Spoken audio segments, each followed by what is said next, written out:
Good morning everyone, मैं रोहित कुमार आज आप लोगों के साथ ऑप्टिकल फाइबर कम्युनिकेशन टॉपिक पे डिस्कस करने जा रहा हूँ।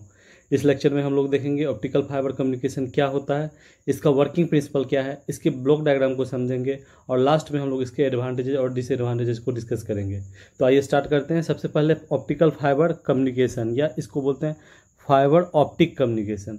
ऑप्टिक मीन्स क्या हुआ? लाइट। जहाँ भी ऑप्टिक वर्ड यूज है इसका मतलब समझिए ये लाइट से संबंधित है। मतलब ये एक ऐसा कम्युनिकेशन है जो लाइट का यूज करेगा। तो इसका डिफिनेशन क्या बोलता है कि फाइबर ऑप्टिक एक ऐसा कम्युनिकेशन है जिसमें हम पल्सेस या इन्फॉर्मेशन को ट्रांसमिट करते हैं एक प्लेस से दूसरे प्लेस।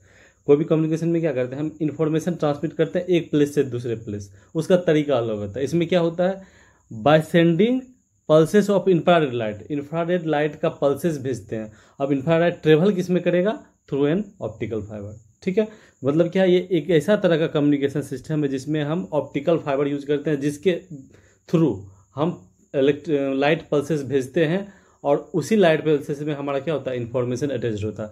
मतलब हमारा क्या, जो लाइट है वो क्या, एक तरह का कैरियर वेव है। ठीक है, तो अभी तक हम लोग दो तरह का कम्युनिकेशन पढ़े थे, वायर्ड और दूसरा पढ़े थे वायरलेस।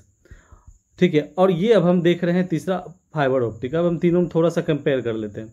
तो वायर्ड में हमारा क्या, जो चैनल था, चैनल क्या था वायर्ड में? जो नॉर्मल वायर है, कोएक्सियल या कोई नॉर्मल वायर जो हमारा है, कोएक्सियल वायर कह सकते हैं। वायरलेस में हमारा क्या, एयर था या एटमोसफेयर हमारा चैनल था। ऑप्टिक फाइबर कम्युनिकेशन में क्या है, ऑप्टिकल फाइबर में हमारा क्या है, ऑप्टिकल फाइबर हमारा चैनल हो गया।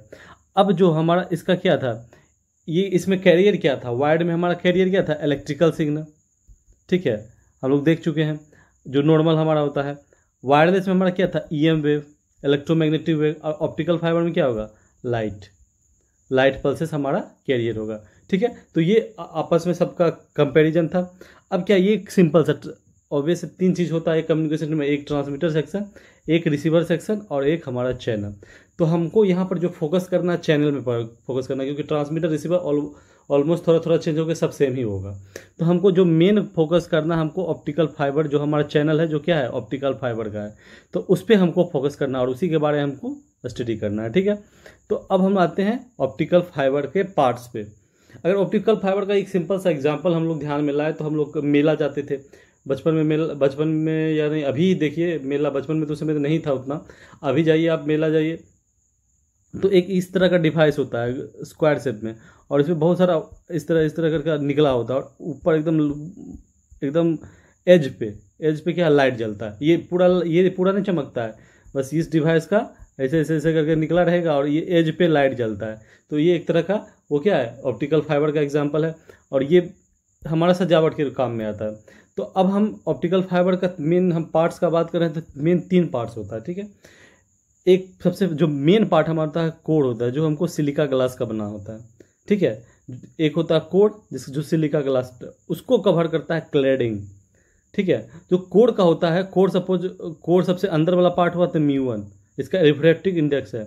और जो क्लैडिंग हुआ, जो जस्ट उसको कवर कर रहा है, उसको बोलते हैं क्लैडिंग। तो उसका जो रिफ्रैक्टिव समझ म्यू2 है, तो म्यू1 हमेशा म्यू2 से बड़ा होना चाहिए।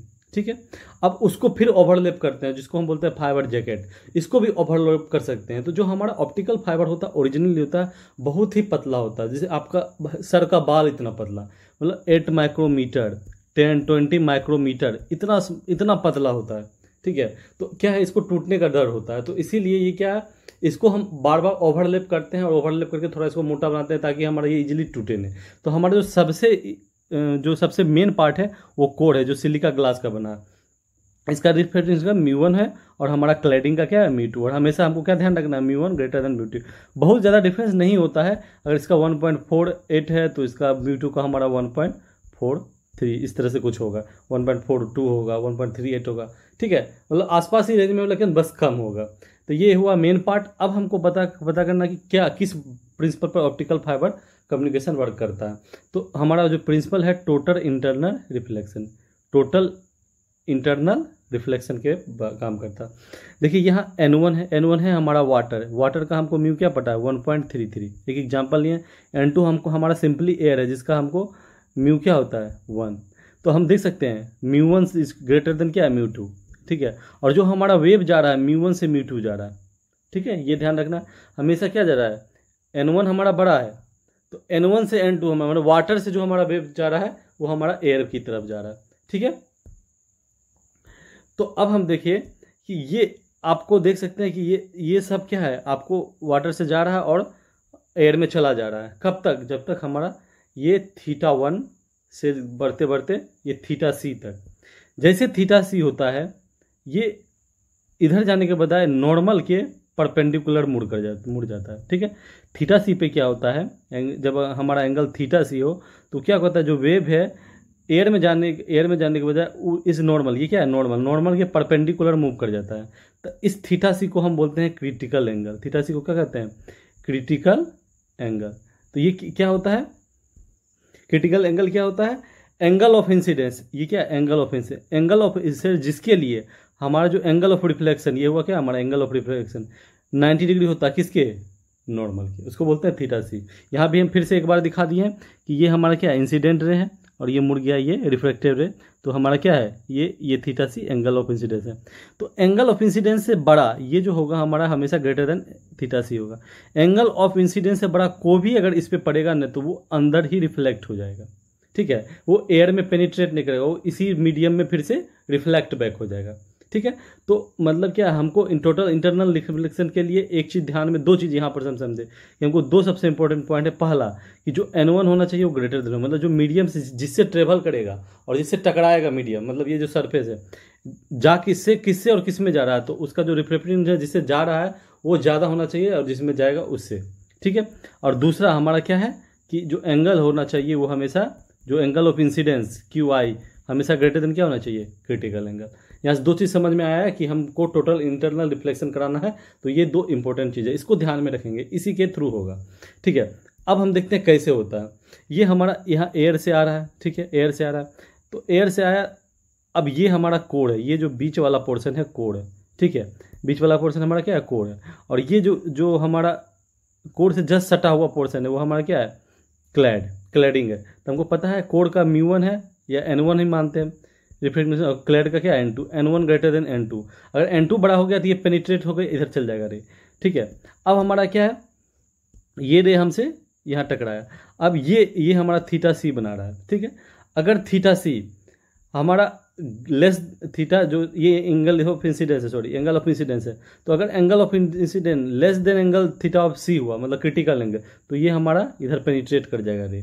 लेकिन जैसे ही ग्रेटर देन हुआ तो हमारा क्या है, ये इधर रिफ्लेक्ट हो जाएगा। तो अगर हम एक एग्जांपल, नॉर्मल एग्जांपल दें कि हमारा N1 1.47 है, N2 1.43 है, तो θi जो होता है, θc का वैल्यू आता है नियरली 40 डिग्री आता है।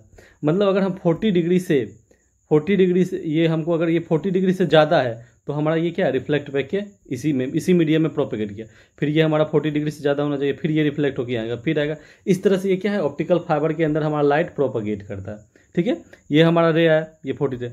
तो इसका एक प्लस पॉइंट क्या है ऑप्टिकल फाइबर का, कि हम इसको फोल्ड उल्ड सब कर सकते हैं, ठीक है। इसीलिए इसको समुद्र कहीं भी सेट कर रहे हैं हम, समुद्र के नीचे बिछा देते हैं ताकि ये कहीं भी मुड़ सकता है, ये नहीं कि मोड़ने में कोई प्रॉब्लम है।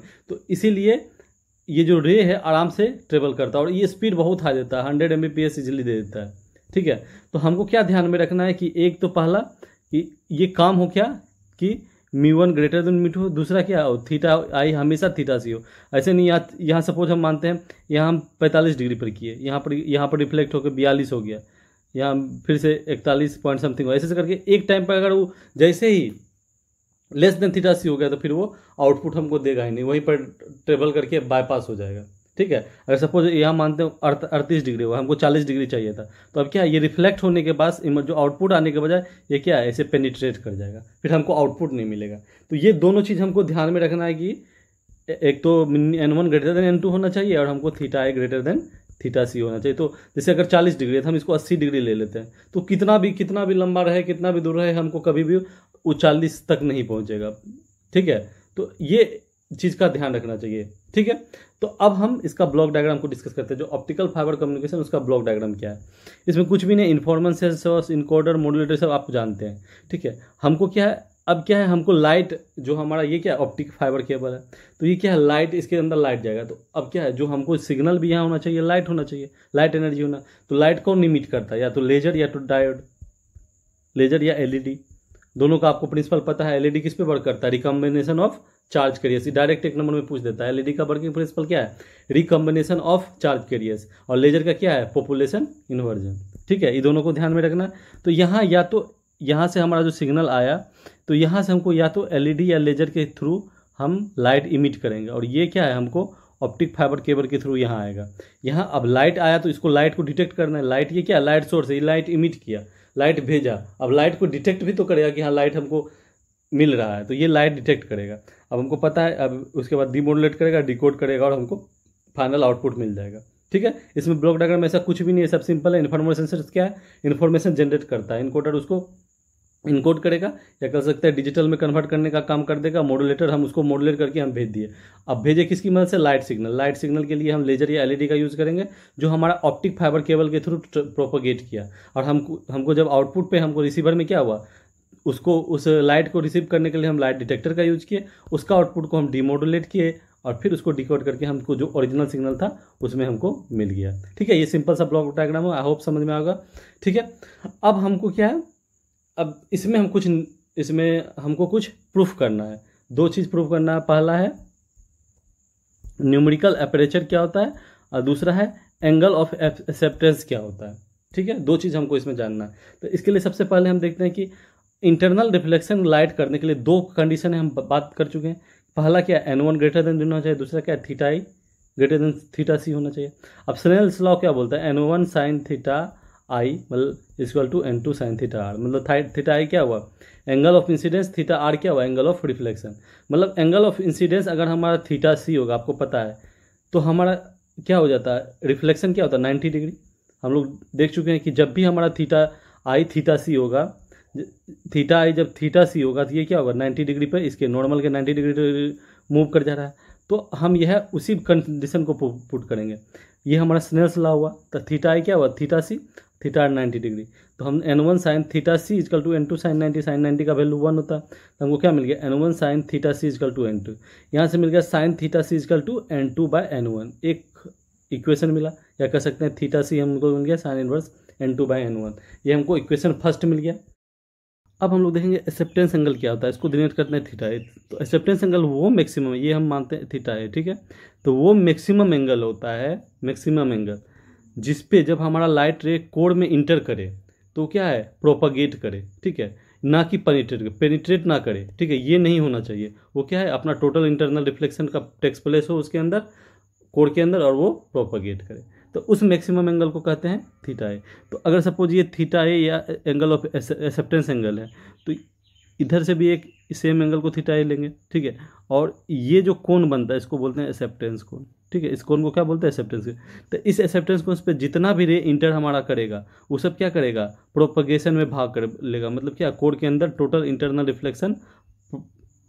रिफ्लेक्शन पॉसिबल करेगा, ठीक है। और अगर कोई रे हमारा इससे ज़्यादा एंगल से आए, ये जो एंगल हो हमारा ग्रेटर देन थीटा ए है, तो हमारा क्या है, ये टोटल इंटरनल रिफ्लेक्शन में पार्टिसिपेट नहीं करेगा, ये क्या होगा, पेनिट्रेट कर जाएगा, बाहर निकल जाएगा। तो वही थीटा ए क्या है, मैक्सिमम एंगल जो हमारा प्रोपगेट कर रहा हो लाइट रे को कोर के अंदर या ऑप्टिकल फाइबर के अंदर, ठीक है।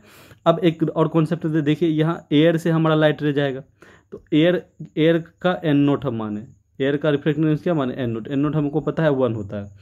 तो अब हमारा क्या, किस एंगल ऑफ इंसिडेंस हम यहाँ देख सकते हैं, किस एंगल पे जा रहा है, थीटा ए 1, और रिफ्लेक्ट क्या हो रहा है, एंगल ऑफ रिफ्लेक्शन क्या हुआ, थीटा 2। तो हमको पता है स्नेल सा n naught sine theta 1 is equal to क्या हो जाएगा, N1 साइन थीटा 2, ठीक है। इन दोनों को थीटा आई की जगह थीटा 1 और थीटा आर की जगह थीटा 2 पुट करें, तो हमको मिल गया n naught sine theta 1 is equal to N2 sine theta r, ठीक है। अब हम इस ट्रेंगल को देखते हैं, इस राइट एंगल ट्रेंगल को देखते हैं, ठीक है, ABC। अब ये क्या है, यहाँ C पे 90 डिग्री बना रहा है, तो सम ऑफ एंगल क्या होता है, 90 degree plus phi plus theta. Sum of angle of triangle कितना होता है, 180 डिग्री। तो यहाँ से हमको फाई मिल गया, 90 डिग्री माइनस थीटा 2, तो हमको फाई मिल गया। अब सेम जैसे हम यहाँ देखें, तो उसी तरह हम अगर यहाँ पर हम देखते हैं इस जगह पे, ठीक है। तो अब क्या है, जो एंगल ऑफ इंसिडेंस जहाँ यहाँ थीटा 1 था, अब यहाँ एंगल ऑफ इंसिडेंस क्या है, थीटा ए मैक्सिमम एंगल है, ठीक है। तो अब पता है हमको, जब ये बाउंड्री कंडीशन है, ठीक है, ये हमारा क्या है बाउंड्री कंडीशन कि मैक्सिमम एंगल, इसके बाद जैसे एंगल बढ़ाएंगे तो हमारा क्या है वो पेनिट्रेट कर जाएगा, वो टोटल इंटरनल रिफ्लेक्शन में काम नहीं करेगा। अब उसी तरह हमारा अगर यहाँ पर देखें कि ये थीटा सी क्या है, ये मिनिमम एंगल है जिस पे क्या हमारा रिफ्लेक्ट नहीं हो रहा है। इसे जैसे ही बढ़ाएंगे एंगल थीटा सी तो हमारा क्या है ये टोटल ये सेम मीडियम में रिफ्लेक्ट कर रहा है, मतलब ये थीटा सी भी हमारा क्या है बाउंड्री कंडीशन। तो यहाँ से हम समझ सकते हैं कि अगर हमारा एंगल थीटा आई, अगर angle of incidence theta a होगा तो हमारा एक एंगल जो हमारा यहाँ पर जो टकराएगा ये हमेशा थीटा सी बनाएगा, क्योंकि ये भी बाउंड्री कंडीशन है और ये भी बाउंड्री कंडीशन है, ठीक है। तो अब हम ये देखते हैं कि ये थीटा ए से बना है। अब इस राइट एंगल को देखते हैं, यहाँ ये क्या है 90 डिग्री, ये है ये क्या हो गया theta c, sum of angle क्या हुआ 180 90 degree plus theta c plus ये क्या थीटा टी से लिखे हैं, या हम इसको थीटा आर भी लिख सकते हैं, angle of reflection is equal to 180। तो हमको यहाँ से मिल गया theta r is equal to 90 degree minus theta c. मतलब हमेशा जब भी हमारा एंगल ऑफ इंसिडेंस हमको थीटा ए होगा तो हमेशा एंगल ऑफ रिफ्लेक्शन हमको क्या मिलेगा 90 डिग्री माइनस थीटा सी। अब इस फॉर्मूले में हम वही वैल्यू पुट कर देंगे थीटा वन और थीटा आर टू की जगह। तो यहाँ देखते हैं थीटा आई क्या था थीटा वन या थीटा ए कह सकते हैं। जब भी थीटा एंगल ऑफ इंसिडेंस हमारा एक्सेप्टेंस एंगल होगा यानी मैक्सिमम होगा तो हमारा थीटा आर क्या होगा 90 degree minus theta c, boundary condition से समझे। तो अब हमारा इसमें पुट कर दे n naught sine theta one is equal to n one sine theta r या थीटा टू। तो थीटा वन की जगह हम थीटा ए पुट कर दिए या थीटा आर की जगह हम क्या कर दिए 90 डिग्री माइनस थीटा सी पुट कर दिए, ठीक है। तो इस ये क्वेश्चन हम समझ गए। अब हमारा क्या 90 degree minus theta sine 90 minus theta होगा क्या कॉस थीटा सी। तो ये हमको मिल गया कॉस थीटा सी, ठीक है। तो अब हम ये इस इक्वेशन तक पहुंच गए। अब क्या है हमको पता है साइन थीटा सी क्या होता है, हम अभी जस्ट कैलकुलेट किया साइन थीटा सी क्या है n2/n1, ठीक है। तो हमको पता है साइन थीटा सी क्या है n2/n। अब इसे हमको लेकिन हमको चाहिए क्या हमको कॉस थीटा सी चाहिए। तो हमको साइन थीटा सी क्या है n2/n1। तो साइन थीटा क्या होता है परपेंडिकुलर बाय हाइपोटेन्यूज। अगर हम पाइथागोरस थ्योरम से बात करें तो परपेंडिकुलर ये हुआ, हाइपोटेन्यूज हुआ, तो n1 ये n2 ये हुआ, n2 ये हो गया और सॉरी n1 ये हो गया, हाइपोटेन्यूज ये है, n1 ये होगा, n2 ये होगा। तो हमको बेस क्या मिल जाएगा √n1 square minus n2 square. तो इस तरह से हमको कॉस थीटा सी क्या होता है बेस अपॉन हाइपोटेन्यूज। तो हमको मिल जाएगा क्या √n1 square minus n2 square by n1, ठीक है। बेस हो गया n1 square minus n2 square का रूट बाय हाइपोटेन्यूज क्या हुआ n1, ठीक है। तो हमको यहाँ से कॉस थीटा सी कैलकुलेट कर। अब इस कॉस थीटा सी का वैल्यू हम इस इक्वेशन में पुट कर दिए तो हमको क्या मिला एन नोट साइन थीटा ए n1 इंटू कॉस थीटा सी क्या √n1 square minus n2 square n1 cut गया तो हमको क्या मिल जाएगा n naught sine theta a is equal to हमको मिल गया √n1 square minus n2 square n naught sine theta a.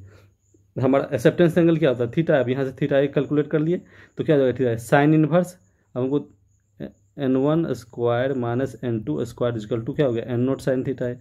तो अब हमारा साइन थीटा ए क्या हो गया √n1 square minus n2 square upon n naught हमेशा हम 1 होता है क्यों क्योंकि एयर से आ रहा है, ठीक है। एन नोट का एयर के लिए क्या था 1। तो हमको थीटा ए क्या मिल गया सीधा sine inverse √n1 square minus n2 square. ये हमको एक्सेप्टेंस एंगल कैलकुलेट हो गया, ठीक है। अब एक और चीज़ देखेंगे न्यूमेरिकल एपरेचर क्या होता है। तो न्यूमेरिकल एपरेचर क्या होता है जो हम एक्सेप्टेंस एंगल का साइन ले लेंगे ना उसको न्यूमेरिकल हम ये कैलकुलेट कर देंगे और उसका साइन वैल्यू ले लेंगे तो उसको हम क्या बोलते हैं न्यूमेरिकल एपरेचर। वो क्या बोलता है sine of the acceptance angle is called the numerical aperture, ठीक है। ये use to describe the light gathering और light collecting ability of optical fibre. Light gathering या light collecting ability of optical fibre कौन बताता है न्यूमेरिकल एपरेचर। अब ये हम बताए आपको एक्सेप्टेंस क्यों होता है, ये हमारा क्या है थीटा है, ये भी होगा थीटा है, ठीक है। इससे जो भी रे इंटर करेगा यहाँ देखिए दिखा रहा है कि इससे जो भी रे इंटर कर रहा है वो हमारा क्या है टोटल इंटरनल में पार्टिसिपेट करेगा एक्सेप्टेंस कौन से के अंदर जो भी रे इंटर करेगा। लेकिन जैसे ये डॉट डॉट वाला पे ध्यान दीजिए यहाँ पर दिखा रहा था कि ये ग्रेटर देन एक्सेप्टेंस एंगल, ये इसका एंगल क्या है ग्रेटर देन एक्सेप्टेंस एंगल है। तो ये पार्टिसिपेट करने के बाद ये क्या है प्रोपोगेट कर जा रहा है, ठीक है। सॉरी प्रोपोगेट नहीं पार्टिसिपेट मतलब प्रोपोगेशन करने के बजाय हमारा ये क्या कर रहा है पेनिट्रेट कर जा रहा है, ठीक है। तो साइन थीटा हमको अभी पता था कि हमारा क्या है साइन थीटा ए हमको क्या आया हमको थीटा ए क्या आया अभी हम जस्ट कैलकुलेट के थीटा ए क्या आया sine inverse √n1 square minus n2 square. तो अगर इसी का साइन ले ले दोनों तरफ तो साइन थीटा ये क्या आ जाएगा, साइन इनवर्स साइन कैंसिल तो √100 n1 square minus n2 square. तो यही हमारा क्या हो गया numerical aperture, sine theta equal to n1 square minus n square. तो हमको अब लिखा हुआ a square minus b square क्या होता है a minus b into a plus b. ठीक है, अब a माइनस बी मतलब n1 माइनस n2 को हम बोलते हैं डेल्टा एन। ठीक है, index difference n1 minus n2 क्या बोलते हैं डेल्टा एन, इंडेक्स डिफरेंस। और उसके बाद क्या बचता है n1 minus n2 n1 plus n2। अब क्या है n1 हम बताएं कि आपको n1 ग्रेटर देन n2 हमेशा होगा, लेकिन क्या है n1 क्या होगा अगर 1.43 होगा कोड का तो क्लैड का क्या होगा 1.438, दोनों एकदम आसपास है, मतलब n1 क्या हमेशा नियरली इक्वल टू n2 होता है। तो n1 प्लस n2 को डायरेक्ट हम 2n1 लिख सकते हैं। ठीक है, तो वही लिख दिए हम, तो हमको क्या मिला n1 प्लस n2 को हम 2n1 लिख दिए और n1 माइनस n2 को डेल्टा एन, तो हमको क्या मिल गया numerical aperture √100 2n1 into delta 1। ठीक है, आई थिंक क्लियर होगा आपको दोनों प्रूफ। अब हम लोग इसके एडवांटेज और डिसएडवांटेज के बारे में जानेंगे। सबसे पहले हम देखते हैं एडवांटेज क्या है। तो जो ऑप्टिकल फाइबर में है पावर लॉस बहुत कम होता है, इसीलिए इसको हम ज़्यादा डिस्टेंस के ट्रांसमिशन पर्पज से यूज कर सकते हैं। ठीक है, क्योंकि जितना अब हमको अगर 10 वाट में अगर एग्जांपल लेते हैं 10 किलो वाट में अगर हम कोएक्सियल केबल से हम 2 किलोमीटर तक भेजते थे, तो यही 10 किलो वाट में हम अगर 4 किलोमीटर भेज दे रहे हैं। ठीक है, तो क्या अब क्या है लॉन्ग डिस्टेंस के लिए हम इसको कर सकते हैं, थोड़ा सा पावर इंक्रीज इससे ज़्यादा हमको रेंज मिल जाएगा। ठीक है, तो क्या है पावर लॉस कम होता है इसमें, इसीलिए लॉन्ग डिस्टेंस में हमको यूज़ करते हैं। इसमें डाटा ट्रांसमिशन रेट हाई होता है, हम आपको बताया है कि 100 Mbps इजीली ये अटेंड कर सकता है। ठीक है, नेक्स्ट पॉइंट क्या है फाइबर ऑप्टिक केबल ये हाई सिक्योरिटी प्रोवाइड करता है। ठीक है, ये सिक्योर नेटवर्क है और ये बताया आपको कि बहुत पतला होता है 8 माइक्रोमीटर, आपके सर के बाल इतना पतला होता है। अब उसको क्या है सिर्फ उसको प्रोटेक्शन के लिए हम उसको क्या है उसके ऊपर कवर चढ़ाते हैं। ठीक है, तो अब पतला होता है स्पेस कम लेता है इसका मतलब। ठीक है, बहुत कम स्पेस लेता है। अब क्या है ये सारा केबल डाइलेक्ट्रिक नेचर में होता है, इसीलिए किसी तरह का स्पार्क हजार्ड नहीं होता है। जैसे आपका सिंपल जो केबल होता है जो हमारा कॉपर वायर होता है उसमें क्या है स्पार्क होने का चांस होता है। ठीक है, शॉर्ट सर्किट होने का, इसमें उस तरह का कोई चांस नहीं है। ठीक है, और इसका लाइफ भी बड़ा होता है, ये ज़्यादा टिकाऊ होता है, नॉर्मल केबल से ये ज़्यादा टिकाऊ होता है। ये सब एडवांटेजेस हुआ। अभी डिसएडवांटेज की बात करें तो ये क्या है कि महंगा, इसका इंस्टॉलेशन महंगा है। ठीक है, इसका इंस्टॉलेशन फाइबर ऑप्टिक केबल का महंगा है, भले वो बहुत ज़्यादा टिकाऊ है। नेक्स्ट क्या है ये बोलता है कि जैसे ज़्यादा डिस्टेंस करना है आपको तो रिपीटर का यूज बढ़ाना होगा। ठीक है, तो रिपीटर का यूज नंबर ऑफ रिपीटर्स हमको बढ़ाना होगा, जितना ज़्यादा डिस्टेंस हमको कम अचीव करना चाहते हैं। हमको अगर सपोज हमारा 10 किलो वाट भेज रहे हैं और हमको उसे 2 किलोमीटर तक हमको मिल रहा है रेंज और हमको भेजना है 100 किलोमीटर, तो हमको क्या है बीच में 50 रिपीटर लगाना होगा ताकि हम 100 किलोमीटर का रेंज अटेंड कर पाएँ। ठीक है, अब बोलता है कि ये फ्रेजाइल होता है। फ्रेजाइल मतलब वो कहता है क्या जो इजीली टूटता है। हम बोले कि आपका ये बहुत पतला होता है, तो इसीलिए इस पर हम क्या है ऊपर क्लैडिंग करते हैं, फिर उसको जैकेट देते हैं और उसको और भी प्लास्टिक से मोटा करते हैं। तो इसीलिए अगर हम प्लास्टिक से अगर उसको कवर अच्छे से ना करें तो ये इजीली टूटने का डर होता है, इसीलिए इसमें को ज़्यादा प्रोटेक्शन का ज़रूरत होता है। इस तरह से हम लोग एक न्यू कम्युनिकेशन सिस्टम को समझ चुके हैं जो है ऑप्टिकल फाइबर कम्युनिकेशन सिस्टम। ठीक है, that's all for today. Hope ये लेक्चर आपको अच्छे से समझ में आएगा। फिर भी किसी को दिक्कत हो तो आप क्वेश्चन पूछ सकते हैं। Thank you for watching this video. Thanks, bye bye.